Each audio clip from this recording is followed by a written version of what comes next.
बिस्मिल्लाहिर्रहमानिर्रहीम अस्सलाम वालेकुम दोस्तों, उम्मीद लरम तासु पर जोड़ और खुशहाल है और ژوند په मज़ो کې به دوستانو ټیک ټاک سٹار عائشہ اکرم آئی جی पंजाब ته ریټن کمپلینټ ور کړی دی او هغه کې دا موقف اختیار کړی دی چې ما سره 14 اگست باندې چې څنګه شوې دي د پسې ماستر مایند رینبو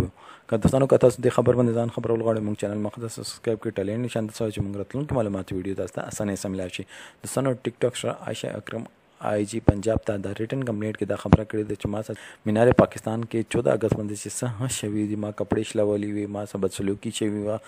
ما بېزتي شوي وه دغې پسې ما ټیک ټاک پارټنر رینبو لاسو چې دغه ما نه یوه بربنډه ویډیو غیر اخلاقي ویډیو ما والا جوړه کړې ده او زه به په هغې باندې بلیک میل کولم ما میاشتې نیمه تنخواه چې ده هغه به دغه ما نه اخیسته او زه مینه هسپتال لاهور کې جاب کوم او ما چې تنخواه وه هغې کې نیمه به دغه اخیستله او دا یو مافیا ده او دغه یو ګینګ چلوله او هغه ګینګ په ترو باندې دغه به بلیک میل کولم او زه ډېره زیاته مجبور یم دغه ما هر رنګ غلط کار کړی دی غیر اخلاقي بدفعلي زیاتي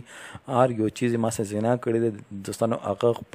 خپل کمپلینټ کې هر یو چیز ویل خو زه صرف یو سوال کول غواړم یو سوال زه صرف کول غواړم چې د 200 کسانو چې کوم نیولي وو هغو غریبانو څه غلطي وه هغو صرف دا غلطي وه چې دغو چسکي اخیستلې غلطه خو دا هم وه او غلط هغه رینبو هم ویلې چې اصل غلط خو رینبو چې نن موږ ته پته ولګېدله خو هغو غریبانو څه غلطي وه چې څوک چې ورته 9 نمبر ته اچولي او هغې نه بعد یو پکې داسې و چې هغه بیا خودکشي وکړه هغه خپل مور ته وایي چې مور ما غلط کار نه دی کړی مور یې نه منل او مور ته زه د خپل شفدې نه بخم او آخر کې هغه خودکشي وکړه دوستانو کمنټ سیکشن کې خپل رایې اظهار ضرور وکړئ. والسلام.